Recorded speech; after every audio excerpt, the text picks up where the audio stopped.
இப்ப என்ன பண்ணா அவளை நம்மளால கண்டுபிடிக்க முடியும்? அதுக்கு இப்போ ஒரு வழியை பார்க்கணும்.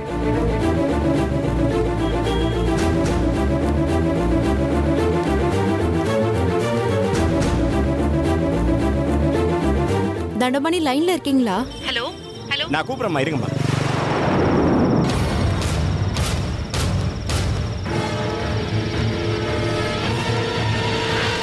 மல்லிகா, மல்லிகா நில்லு.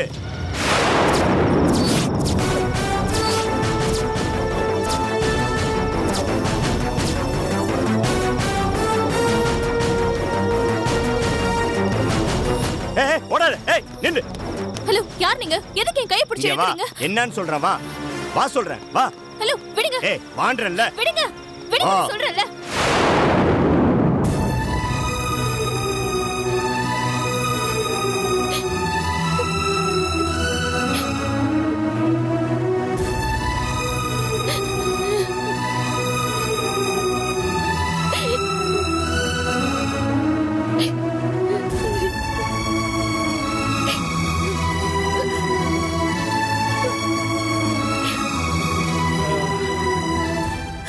மெதுவா.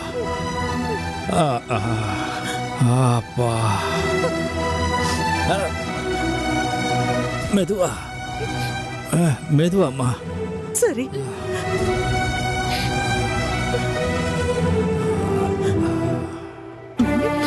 தலையெழுத்தாங்க நமக்கு. எதுக்குங்க இப்படி போய் அடி வாங்கிட்டு வந்து கஷ்டப்படுறீங்க? அப்பா, என்னால தாங்க முடியலங்க. பேசாம இந்த ஊரை விட்டு போயிடலாமாங்க? ஏன் பார்வதி சும்மா இப்படி புலம்பிக்கிட்டு இருக்க? வெறி பிடிச்ச மிருகம் கடிக்கத்தான் செய்யும். தெரிஞ்சிருந்து அப்பா தெரிஞ்சிருந்தா இங்கே போனது என் தப்பு தான். ஆனா அவனுங்களை சும்மா விட போறதில்ல. இவ எதுக்காக இங்க வெளியில போனோம்? அத கேட்டீங்களா முதல்ல? எல்லாமே இவளாலதான். வீட்டுக்கு வந்தா உம்முன்னு மூஞ்சியை தூக்கி வச்சுக்கிட்டு உட்காந்துக்க வேண்டியது, இல்ல முழங்கால கட்டிக்கிட்டு அழ வேண்டியது. எப்பவாவது சகஜமா இருந்திருக்கல இவ? என்னைக்காவது 4 வார்த்தை நல்லபடியா பேசிருப்பாளா? இவளுக்காக தானங்க நீங்க இவ்வளவு பாடுபடுறீங்க. மல்லிகாவை ஒன்றும் சொல்லாத பார்வதி. அவ என்ன பண்ணுவா பாவம்? மனசு ஆற மாட்டேங்குது. அபாண்டமா பேசுறவங்களுக்கெல்லாம் ஆண்டவன் கருணை காட்டுறான்னு நினைக்கிறப்போ இந்த உலகத்துல யார எதுக்கு நம்புறதுன்னு எனக்கு புரியலங்க. அவங்களும் நல்லா தானே இருக்காங்க. சொத்துக்கு பஞ்சமா, இல்ல துணிமணிக்கு தான் பஞ்சமா, இல்ல சொத்துக்கு பஞ்சமா? ஒண்ணுமே இல்லையே. வசதியா தானே இருக்காங்க, நல்லா தானே வாழ்றாங்க. நல்ல மனசு இருந்தாதான் இதெல்லாம் கிடைக்குங்கிறது உண்மைன்னா அவங்களுக்கு எப்படிங்க இதெல்லாம் நடக்கும்? சும்மா அதையே புலம்பிக்கிட்டு இருக்காத, விடு பார்வதி. சும்மா வெட்டியா புலம்பி எந்த பிரயோஜனமும் கிடையாது. ஆக வேண்டியதை பார்த்தே ஆகணும், அவ்வளோதான். அப்பா அப்பா, அப்பா. மெதுவா எந்திரிங்க. ஹேய், எதுக்கு நீ அழற? அதான் நான் வந்துட்டேன்ல, இனி ஒரு பிரச்சனையும் வராது. நீ அப்படித்தாண்டா சொல்லுவ. சொல்லிட்டு 2 நாள்ல பொட்டி படிக்க கட்டிட்டு கிளம்பி போயிடுவ. இங்க இருந்து யார் அவஸ்தைப்படுறது? அந்த கீழே தெருக்காரங்க உன் தங்கச்சி மேல அபாண்டமா பழிய போட்டு இவளுக்கு நடக்க இருக்கிற கல்யாணத்தை நடக்க விடாம பண்ணிடுவாங்க போல இருக்க. ஏண்டா பாவீங்களா இப்படி பண்றீங்கன்னு கேட்க போன உங்க அப்பாவை இப்படி போட்டு அடி அடின்னு அடிச்சு எந்திரிக்க முடியாத அளவுக்கு பண்ணிட்டானுங்க. விடு பார்வதி, எதுக்கு இப்போ அதையே சொல்லி புலம்பிக்கிட்டு இருக்க? இதை பாருப்பா, நான் அந்த வீட்டுக்கு போனது உண்மை, நியாயம் கேட்டது உண்மை, அவனுக்கு அடித்தது நிஜம்தான். என்ன பண்ணுறது? என் வயசுக்கு என் உடம்பு என்ன தாங்குமோ அதுதானே தாங்கும். சரி விடுங்கப்பா, இதுக்கப்புறம் நம்ம வழிக்கு வரவே மாட்டானாங்க. ஊருக்குள்ள வந்த உடனே நேரம் அவங்க வீட்டுக்கு தான் போனேன். அண்ணன் தம்பி 2 பேரையும் போட்டு பொழந்து கட்டிட்டு தான் வரேன். சரியா பரதேசிங்க 10 நாளைக்கு எந்திரிக்க மாட்டானுங்கப்பா. அட பாவி, நீ எதுக்குடா அங்க போன? என்கிட்ட ஒரு வார்த்தை கூட சொல்ல மாட்டியா? எங்க எங்க இவன் இப்படி இருக்கான்? அவங்க உங்களை அடிக்க, பதிலுக்கு இவன் போய் அவங்கள அடிக்க, காலத்துக்கு இப்படியே அடித்தடி வெட்டு குத்துன்னு இருந்தா எப்படிங்க வாழ முடியும்? மா சும்மா இருங்கம்மா, அப்பா போட்டு அடிச்சிருக்கானுங்க, பாத்துக்கிட்டு சும்மா இருக்க சொல்றீங்களா? நமக்கு எதுக்குடா இந்த வம்பெல்லாம்? நாம உண்டு நம்ம வேலை உண்டு இருக்க கூடாதா? அப்படி இருக்க போய் தான் இவ்வளவு தூரம் போயிருக்கு. அதான் நான் யாருன்னு காட்ட வேணாம். ஆமாண்டா, நீ யாருன்னு காட்டுவ, திரும்ப பதிலுக்கு அவங்க யாருன்னு காட்டுவாங்க. மனுஷ சுபாவமாடா இதெல்லாம். உன் தங்கச்சி கல்யாணத்தை நடக்க விடாம பண்ண போறாங்களேன்னு நானே கொலை நடுங்கி போயிருக்கேன். ஏன்டா அவனுங்க இப்படி பண்றானுங்களோ தெரியல. நியாயம் தர்மம்னு ஒண்ணு கிடையாதா? மனசாட்சின்னு ஒண்ணு கிடையாதா? அட, தெய்வம்னு ஒண்ணு இருக்கா இல்லையா ஒண்ணுமே தெரியல. பார்வதி, சும்மா நிறுத்துறியா? மனுஷங்க பண்ற தப்புக்கெல்லாம் தெய்வத்தை குறை சொல்லிட்டு. அப்பா, அவனுக்கு உங்களை போட்டு அடிச்சிருக்கானுங்க. தங்கச்சி மேல பழிய போட்டிருக்கானுங்க. எப்படிப்பா பாத்துக்கிட்டு சும்மா இருக்க முடியும்? அவங்கள அடிச்சுட்டா மட்டும் அடங்கி போயிடுவானுங்களா? இத பாருடா, இப்ப நமக்கு மல்லிகா கல்யாணம் நடக்கிறது தான் முக்கியம். அதுக்காக எப்படிமா சும்மா இருக்க முடியும்? அவன் நம்ம கிட்டே பொறுக்கி தரத்தை காமிச்சா போலீஸ்கார அப்படின்னு நான் காமிக்க வேணாமா? இன்னைக்கு நடந்தது ஆரம்பம் தான். இதுக்கப்புறம் தான் இருக்கு அவங்களுக்கு கச்சேரியே. ஐயோ அண்ணா, ப்ளீஸ் நிறுத்துறீங்களா? நீங்க ஒண்ணு பண்ண வேண்டாம், சைலண்டா இருங்க.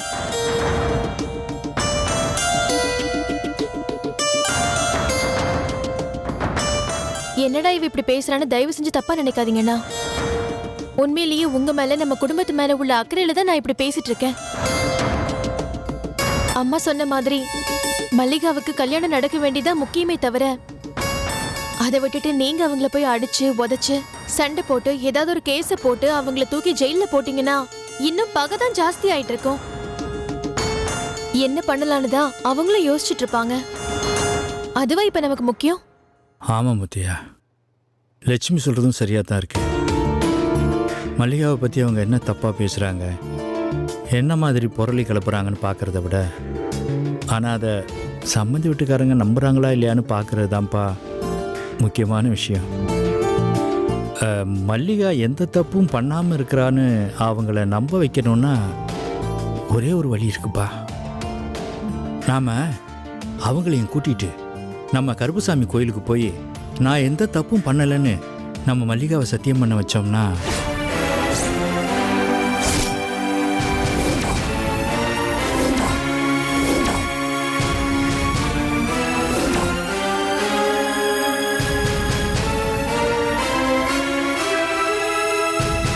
அவங்களுக்கு எல்லாம் புரிஞ்சு போயிடும், நம்பிடுவாங்க. அதுக்கப்புறம் அவங்க யார் சொல்கிறதையும் கேட்க மாட்டாங்க. யாரும் அவங்க மனசை மாற்ற முடியாதுப்பா. எனக்கு தெரிஞ்சு இதான் வழி.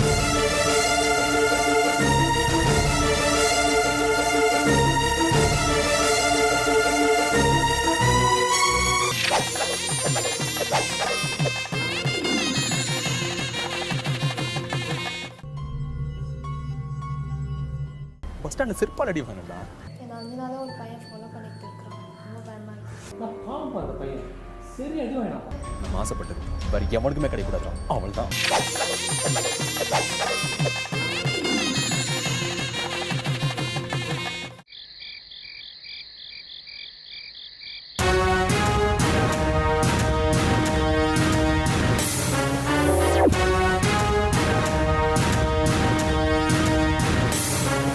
ஏதாவது பேசுமா. உன்னை மிரட்டவோ பயமுறுத்தவோ இல்ல. அந்த இன்ஸ்பெக்டர் முத்தையா மாதிரி பணத்தை கொடுத்து உன்னை விலைக்கு வாங்கவும் விரும்பல. ஆனா நீ பண்ணிருக்க இந்த காரியம் ஒரு குடும்பத்தையே சர்வ நாசமாக்கிடுச்சு. உனக்கு அது தெரியுமா?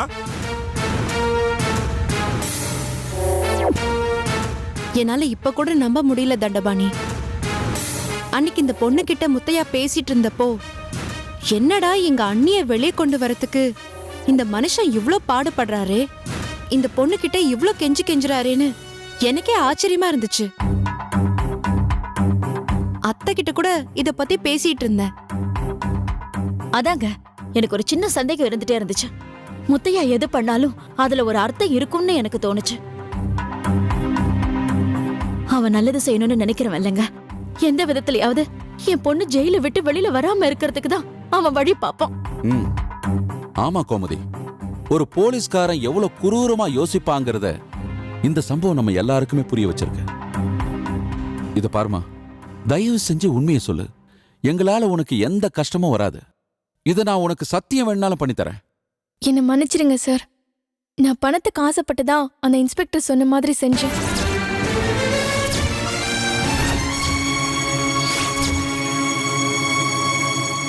அவர் என்கிட்ட கேட்டதெல்லாம் ஒன்னே ஒண்ணுதான். மல்லிகான்ற பேர்ல இவங்களுக்கு நான் அறிமுகமாகணும். எனக்கும் விமலுக்கும் தொடர்பு இருந்தது உண்மைன்னு ஒத்துக்கணும். ஆனா அதை பத்தி கோர்ட்ல எல்லாம் வந்து பேச முடியாது, அது என் வாழ்க்கையை பாதிக்கும்னு சொல்லி மறுத்துடணும்னு சொன்னாரு.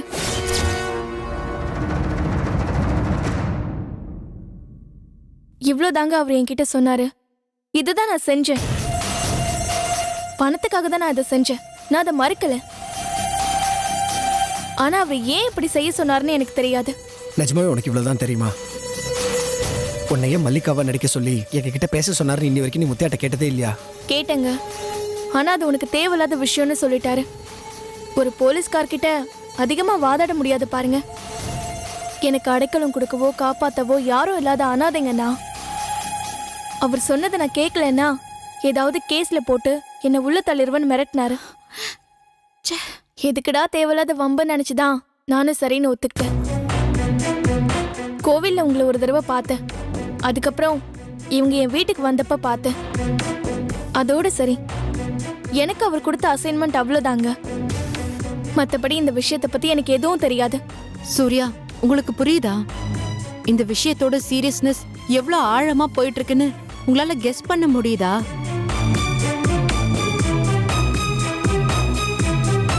ச்சே, நாம நினைச்சு பார்க்காததை விட ரொம்ப பயங்கரமான லெவல்ல அந்த முத்தையா வேலை பார்த்துட்டு இருந்திருக்காரு.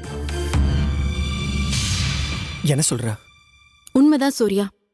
வனிதா அண்ணிய வெளியே எடுக்க விடாம செய்யறது மட்டும்தான் முத்தையாவோட நோக்கமா இருக்கும்னு நாம இவ்ளோ நாளா நினைச்சிட்டு இருந்தோம். ஆனா இப்ப இந்த பொண்ணு பேசுறதெல்லாம் வச்சு பார்த்தா அந்த மல்லிகாங்கிற கேரக்டர் நிச்சயமா விமல் கொலையில சம்பந்தப்பட்டிருக்கான்னு தான் எனக்கு தோணுது. கடவுளே, என்னம்மா சொல்ற? ஆமா அத்தை, மல்லிகாங்கிற பேரை மட்டும் வச்சுக்கிட்டு நாம அவளை தேட ஆரம்பிச்சோம். மல்லிகா கிடைச்சா கோர்ட்டுக்கு வந்து ஒருவேளை பேசினா அண்ணிய வெளியெடுக்க உதவும்னு மட்டும்தான் நாம நினைச்சோம். ஆனா எப்ப அந்த மல்லிகாவுக்கு பதிலா வேற ஒருத்தைய மல்லிகாங்கிற பேர்ல அந்த இன்ஸ்பெக்டர் நடமாட விட்டாரோ அப்பவே அந்த மல்லிகாவுக்கு விமல் கொலையில நெருக்கமான சம்பந்தம் இருக்கும்னு நமக்கு புரியணும்.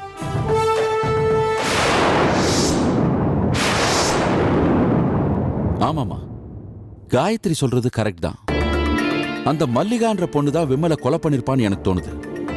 அவசரப்பட்டு நம்ம அந்த முடிவுக்கு வந்துட வேண்டாமாமா. விமல் அவதான் கொலை பண்ணாளா இல்ல விமல் கொலையில அவளுக்கு பங்கு இருக்கா? இந்த ரெண்டு கேள்விக்கும் நாம தான் விட கண்டுபிடிச்சாகணும். கரெக்டா சொன்னீங்க காயத்ரிமா. ஏய், உண்மையை சொல்லு, நீ நிஜ மல்லிகாவா? என் மேல சத்தியமா இல்லைங்க. என் பேர் பிரபா. செங்கல்பட்டு பக்கத்துல இருந்து சென்னைக்கு வேலை தேடி வந்திருக்கேன். நீங்க சொல்ற அந்த மல்லிகா கருப்பா செவப்பான்னு கூட எனக்கு தெரியாது. எனக்கு பணம் கொடுத்து அசைன்மெண்ட் கொடுத்தது அந்த இன்ஸ்பெக்டர் முத்தையா தான். சின்ன வேலை தானே சொல்றாரு. செஞ்சு முடிச்சுட்டு கண்காணாத இடத்துக்கு போயிடலான்னு தான் நான் இதை செஞ்சேன்.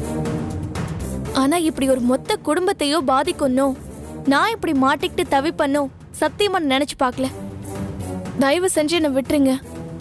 இது பாருமா, உன்னை விடுறது விடாதது பத்தியெல்லாம் நாங்க இப்ப உறுதியா சொல்ல முடியாது.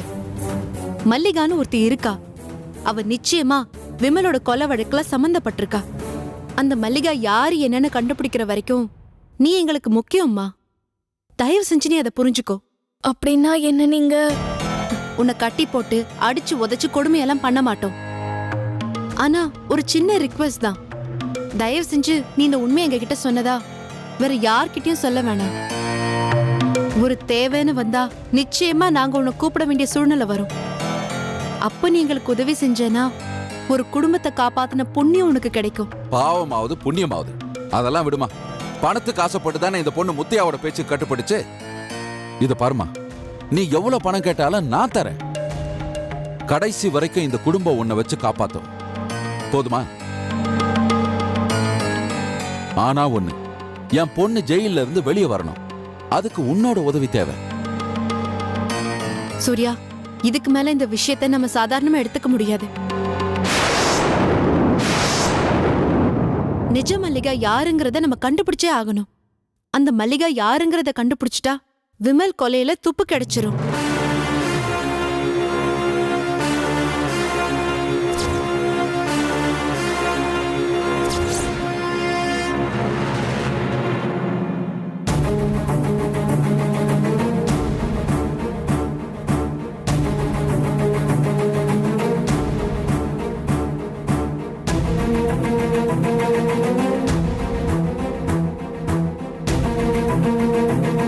சதீஷ், வாடா சாப்பிடலாம். எனக்கு ஒண்ணு வேணாமா, எனக்கு பசிக்கல, நீ போய் சாப்பிடு. என்னடா சொல்ற? ஏமா இப்படி ஒரு காரியத்தை பண்ண? யாரோ என்னமோ சொன்னாங்கன்றதுக்காக மல்லிகாவை நீ எப்படிமா தப்பா நினைக்கலாம்? இத பாரு சதீஷ், உன் மனசு எனக்கு புரியாம இல்ல. அந்த பொண்ணை பார்த்துட்டு வந்ததுல இருந்து நீ அவ மேல ஆசை வைக்க ஆரம்பிச்சிட்டேன்னு எனக்கு நல்லாவே தெரியும். உன் மனசுல காதல் மாதிரி ஏதாவது ஏடா கூடமாவும் வந்திருக்கலாம். அத கூட நான் தப்புன்னு சொல்ல மாட்டேன். வாழ்க்கை பூரா உன் கூட வர போறது அந்த பொண்ணுதான்.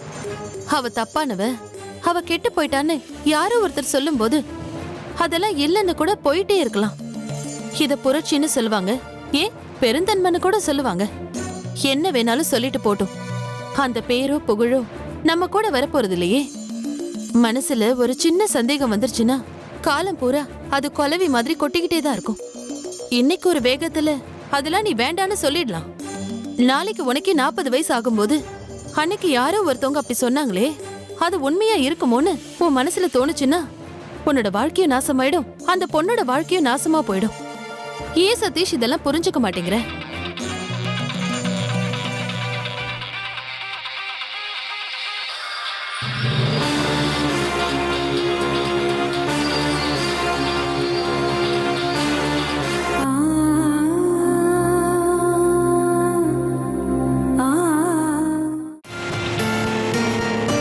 ஹலோ. அம்மா, நான் ரங்கராஜன் பேசுகிறேன். ஒன்றும் இல்லைம்மா, ஒரு சின்ன சமாச்சாரம் உங்ககிட்ட சொல்லலான்னு தான் ஃபோன் பண்ணேன். நாளைக்கு நம்ம ஊருக்கு கிளம்பி வர முடியுங்களா? என்ன விஷயம்? எதுக்காக கேக்குறீங்க? அது வேற ஒன்றும் இல்லைம்மா. நீங்கள் இந்த மாதிரி உங்கள் பொண்ணு தப்பு பண்ணிட்டா, தப்பானவன்னு துர்கா சொன்னதை கேட்டு எங்கள் வீட்டுக்கு ஒரு மாதிரியாக பேசிட்டு போயிட்டீங்க. அப்படி எதுவும் இல்லைன்னு சொல்லி வாய் வார்த்தையாக சொல்லி உங்களை சமாதானப்படுத்துறதுக்கு என்னால் முடியல. நாளைக்கு எங்கள் குலதெய்வம் கருப்புசாமி முன்னாடி என் பொண்ணு நான் எந்த தப்பும் பண்ணலைன்னு கற்பூரம் அடித்து சத்தியம் பண்ணி சொல்லுவாம்மா. அப்படி செஞ்சிட்டா என் பொண்ணு எந்த விதமான களங்கமும் இல்லாதவன்னு உங்களுக்கு தெரிஞ்சிடும் இல்லையா? என்னங்க சொல்றீங்க? இதுக்கு மேலே விரிவாக பேசுறதுக்கு எனக்கு தெரியலம்மா. என் பொண்ணு உத்தமின்னு எனக்கு தெரியும். நீங்கள் அதை நம்புறதுக்கு எனக்கு இதை தவிர வேற வழி தெரியலம்மா. தயவு செஞ்சு கொஞ்சம் சிரமம் பார்க்காம நாளைக்கு எங்கள் ஊருக்கு வாங்கம்மா. சரிம்மா, வச்சிடுறேன்.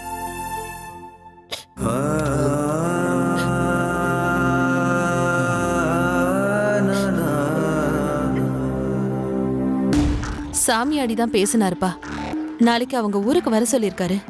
கருப்புசாமி கோயில்ல வச்சு மல்லிகா சத்தியம் பண்ணுவா, அப்பவாச்சும் நம்புவீங்களான்னு கேக்குறாரு. என்ன மனசு பாத்தியாமா? நான் சொல்லல மல்லிகா அப்படிப்பட்ட பொண்ணே இல்லைன்னு. அவளுக்கு தப்பா எதுவும் நடக்க சான்ஸே இல்லம்மா. நீ தான் அவசரப்பட்டு மாமாவை கூட்டிட்டு போயிட்டு அவங்கள அசிங்கப்படுத்திட்ட. இல்லடா, இது அவசியமான விஷயம்தான். யாரு என்ன சொல்றாங்கங்கறத பத்திலாம் எனக்கு கவலை இல்ல. எனக்கு என் பிள்ளையோட வாழ்க்கை தான் முக்கியம். நாளைக்கு அந்த பொண்ணு சத்தியம் பண்ணிடுச்சுன்னா மனசுல இருக்கிற பாரம் இறங்கின மாதிரி இருக்கும். அப்புறம் சந்தோஷமா கல்யாணம் பண்ணி வச்சுட்டு போறேன். இதுல எனக்கு என்னடா கஷ்டம் இருக்க போகுது? சரி, இதெல்லாம் நீ மனசுல வச்சுக்காம சாப்பிடவா. நீ போ, நான் வரேன். ம்.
சம்பந்தியம்மா, கருப்பன் எங்கள் குலதெய்வம்.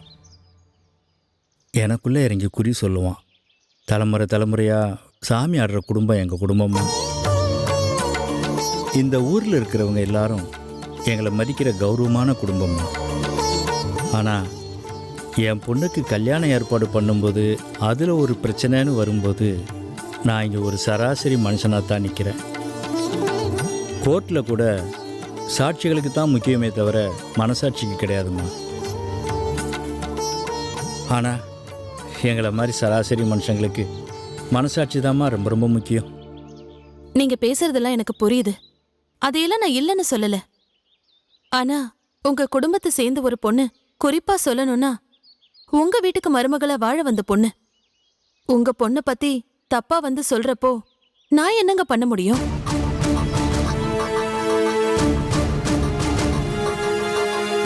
என் புள்ளையோட எதிர்காலம் அவன் நல்லா இருக்கணும்னு நினைக்கிறதுன்னு என் இயல்பான விஷயம். நீங்க கேக்குறதுல எந்த தப்பும் இல்லைங்க. தேவையில்லாம திரும்ப திரும்ப அதை பத்தி ஏன் பேசிக்கிட்டு இருக்கணும்? மல்லிகா சத்தியம் பண்ணா உங்க சந்தேகம் தீந்துரும்ல.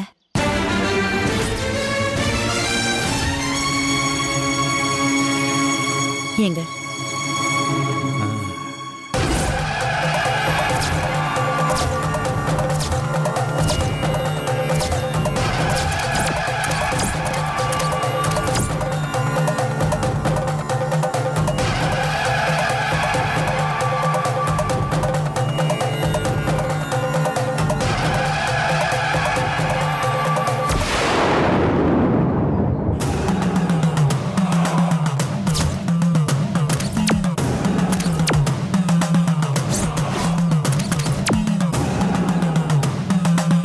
கருப்பசாமி,